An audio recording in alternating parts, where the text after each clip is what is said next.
Hello friends, this is Deepak Singh and on behalf of AQ Bias, today we'll be discussing the topic of LIBOR. इसके बारे में आपने economics page में आपने काफ़ी बार पढ़ा होगा कि हिंदू, इंडियन एक्सप्रेस और बाकी सारे जो भी बिजनेस न्यूज़पेपर है उसमें आपने पढ़ा होगा कि लिबॉर ट्रांजिशन हो रही है। तो ये क्या रेट है, क्यों ट्रांजिशन हो रही है और क्या क्या इसके ऑल्टरनेटिव्स हैं और क्या क्या इंडिया ने स्टेप्स लिए हैं। तो इसी टॉपिक को हम कवर करेंगे इन अ 3C approach. That is it will be covered in a current oriented form. जो भी करंट डेवलपमेंट्स हैं आज तक जो हुई हैं वो इस पे हम कवर करेंगे। Then it will be covered in a comprehensive manner, जैसे मैंने आपको बताया था। तो काफी सारी डायमेंशन सब कवर करेंगे, yet it will be covered in a very concise manner. 10-15 minute के अंदर आपको ये टॉपिक आपको कवर करा देंगे। तो with this let's start the topic of LIBOR. So recent development, जो अभी इमीडिएट डेवलपमेंट हुई थी, क्या हुई थी? तो जुलाई 8 2021 को आरबीआई ने एक एडवाइजरी इशू करी थी बैंक और बाकी सारी आरबीआई रेगुलेटेड एंटिटीज को कि you should prepare for the transition away from LIBOR. तो ये ग्लोबल फिनोमेना है, बाकी सारी कंट्रीज में भी ये ट्रांजिशन चल रहा है, सिमिलरली इंडिया में भी चल रहा है। तो अभी तक ये क्रिटिसिज्म था कि इंडिया में कुछ ज्यादा इस पे स्टेप्स लिए नहीं जा रहे फॉर ट्रांजिशनिंग, बट आरबीआई ने अब एडवाइजरी इशू करी है। 2020 में भी एक उन्होंने डॉक्यूमेंट इशू करा था, अब उन्होंने एक स्ट्रिक्ट एडवाइजरी इशू करी है कि you should prepare to transition away from the LIBOR. अब हम इसके बारे में बिल्कुल step by step approach follow करते हैं कि व्हाट इज लिबॉर और उसके बाद में क्यों ट्रांजिशन हो रही है वो भी हम डिस्कस करेंगे। So first is its full name is London interbank offered rate. So that is the full name, official name of the LIBOR. What it is? It is an interest rate average calculated from estimates submitted by the leading banks in the London.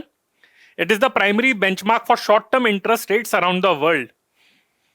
तो ये है, and the rate is calculated and published each day by the Intercontinental Exchange. ये पूछा जा सकता है कि लिबॉर कौन कैलकुलेट करता है, कौन सी एजेंसी है, आपकी IMF, वर्ल्ड बैंक वगैरह, पर वो सब गलत है। Correct answer is intercontinental exchange, an American company formed in 2000, headquartered in Atlanta in Georgia in USA. तो वैसे इसका नाम है London interbank offered rate, but the agency which implements it is based in USA. तो ये आपका important है। ये भी पूछ सकते हैं कि कौन सी एजेंसी इसको इंप्लीमेंट करती है, कहां पे हेडक्वार्टर्ड है। तो इसका करेक्ट आंसर ये है। अब इसका पर्पस क्या है, इसका ऑब्जेक्टिव क्या है? Indicates borrowing cost between banks. तो बैंक्स अगर एक दूसरे से अगर बोरो करते हैं तो उस कॉस्ट को इंडिकेट करता है ये रेट। It is a benchmark rate at which major global banks, जो भी ग्लोबल बैंक्स है, they lend to one another in the international interbank market for short term loans. तो बैंक्स एक दूसरे को जब लोन्स देते हैं, शॉर्ट टर्म लोन्स देते हैं, तो किस रेट पे देते हैं? वो लिबॉर होता है। These are also this LIBOR rates are also use for pricing डेप्ट instruments and derivatives like currency swaps and interest rate swaps. तो आपसे ये पूछा जा सकता है कि what is the purpose of LIBOR. तो अगर आपसे पूछा जाए कि 1 2 3 दीज आर द स्टेटमेंट्स, तो उसमें ये सारे करेक्ट होंगे। These are the objective, these are the purpose of LIBOR rates. अब इसकी वर्किंग के बारे में भी पूछ लेते हैं कि वो पूछा सकते हैं क्वेश्चन इसके बारे में कि कौन कौन सी करेंसी के बेसिस पे ये इसको फॉर्मुलेट करा जाता है। So it is based on 5 currencies which includes US dollar, euro, British pound, Japanese yen and Swiss franc. तो ये आपसे पूछा जा सकता है। इसमें एक ऑप्शन ये भी कर सकते हैं कि स्विस फ्रैंक की जगह वो चाइनीज युआन के बारे में भी बात कर सकते हैं, but the correct answer is आपका Swiss franc, Japanese yen, British pound, euro and US dollar. So these are the 5 currencies जिसको यूज करके लिबॉर रेट्स आपके कैलकुलेट करे जाते हैं। तो ये आपकी 5 करेंसी हो गई एंड 7 मैच्योरिटीज हो गई। एक होती है ओवरनाइट या फिर स्पॉट नेक्स्ट, एक होती है 1 वीक की मैच्योरिटी, फिर होता है 1 मंथ की मैच्योरिटी, 2 मंथ की, 3 मंथ की, 6 महीने की और 12 मंथ की, यानी कि 1 साल की। तो ये 7 डिफरेंट टाइप ऑफ मैच्योरिटीज होती हैं और 5 आपकी करेंसीज होती हैं। इसके बेसिस पे by using this combination of 5 currencies and 7 maturities leads to a total of 35 different LIBOR rates calculated and reported each business day.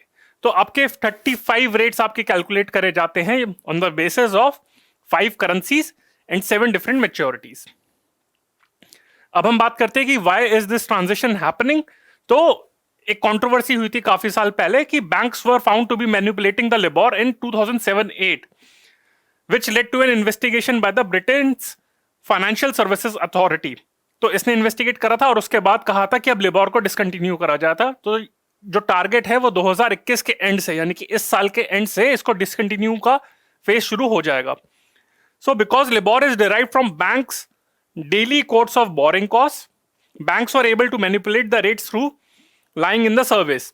तो इसकी वजह से, इस रीजन की वजह से कि जो लिबोर है it is derived from banks daily quotes of borrowing cost, तो वो जो सर्वे उसके बेसिस पे कंडक्ट करे जा रहे थे डेली कोट के बारे में, तो उसमें वो झूठ बोल रहे थे, तो इसी वजह से मैनिपुलेशन हो रही थी लिबोर के।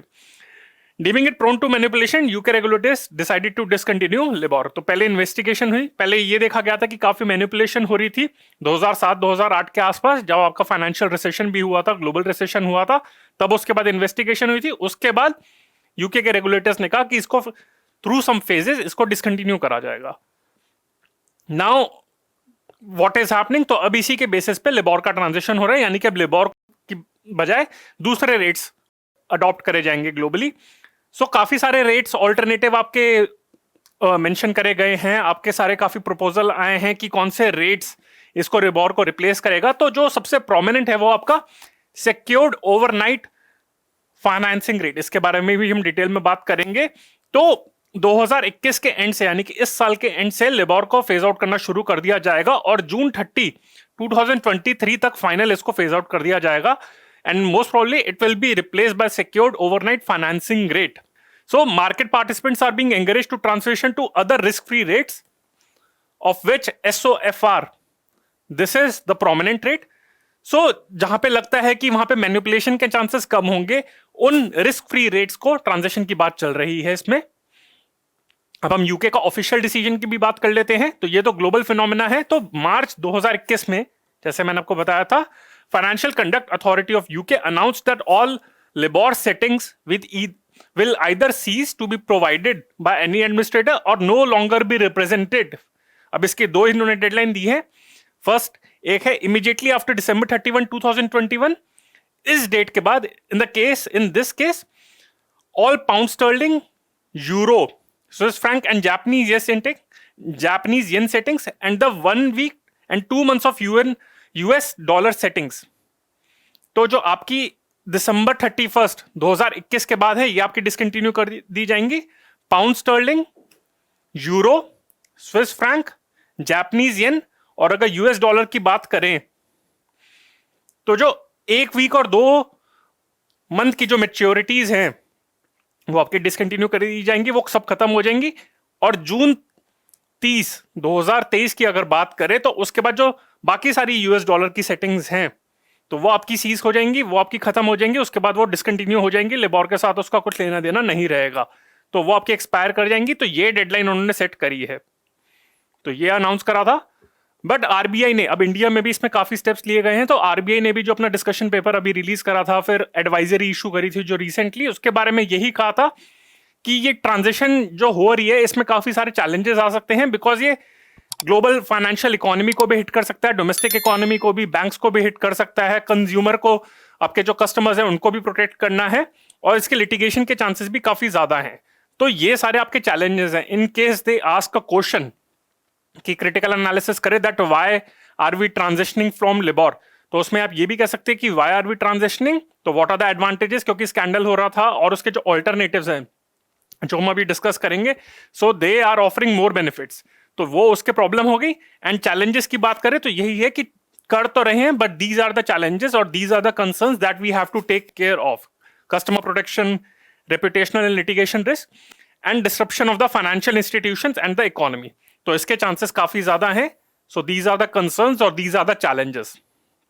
अब हम आरबीआई की एडवाइजरी के बारे में बात कर लेते हैं, जहां से हमने स्टार्ट करा था लेक्चर, कि अभी जुलाई 8, 2021 को आरबीआई ने एडवाइजरी इशू करी थी कि भाई लिबोर का जो ट्रांजिशन है उसके बारे में, जो ट्रांजिशन होने वाला है उसके लिए प्रिपेयर हो जाओ। तो उन्होंने क्या क्या एडवाइजरी के की पॉइंट्स हैं वो भी बात कर लेते हैं।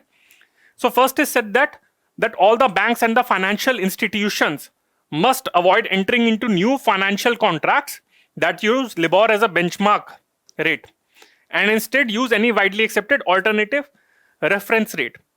तो सारे बैंक्स को उन्होंने, फाइनेंशियल इंस्टीट्यूशन को अवॉइड करा कि they should avoid entering into new financial contracts that use LIBOR as a benchmark rate. पहले तो ये है।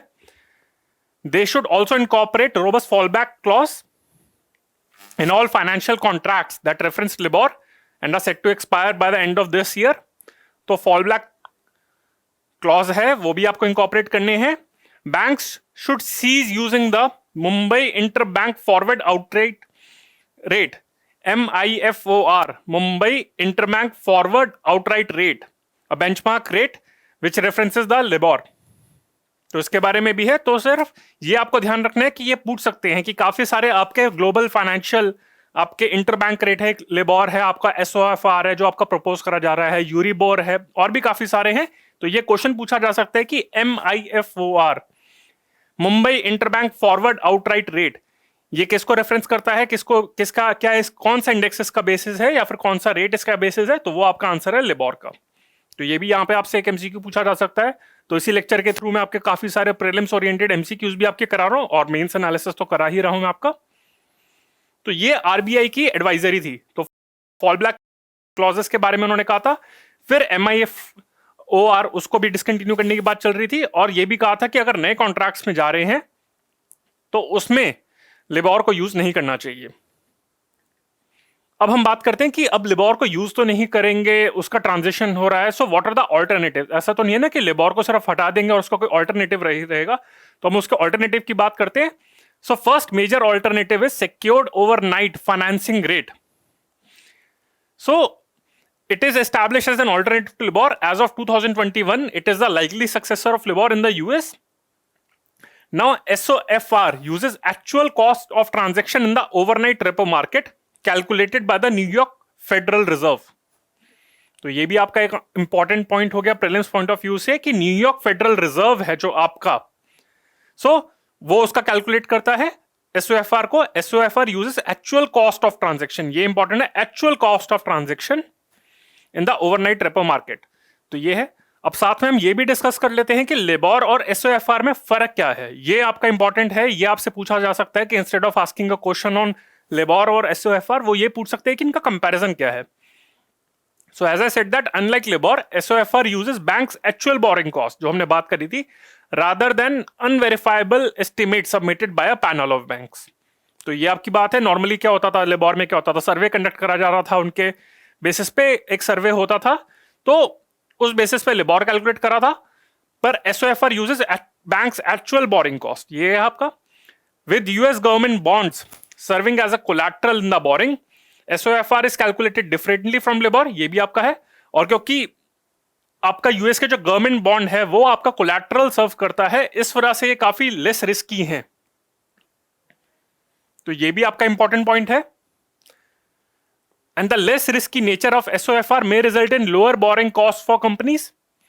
And ये एक और important point है आपका। फिर unlike the forward looking LIBOR, which can be calculated for 3, 6 or 12 months, that is 1 year into the future. तो ये forward looking है क्योंकि it can be used calculated for, जो आपका LIBOR rate है, it can be calculated for 3 months, 6 months or 1 year into the future. SOFR is calculated based on past transactions, क्योंकि actual जो transaction हुई उसके basis पे calculate करता है। Thus, it limits the rate's predictive value on the future interest rate. तो ये इसकी लिमिटेशन है और ये इसका डिफरेंस भी हो गया। In addition, SOFR is overnight, whereas LIBOR can have longer tenors. जो मैंने आपकी बात करी थी कि वो ओवरनाइट भी हो सकता है, आपका 1 वीक का भी हो सकता है और काफी सारे मंथ्स का भी हो सकता है, 1 साल का भी होता है। तो ये आपका एक और डिफरेंस है। तो these are the key differences of LIBOR and SOFR।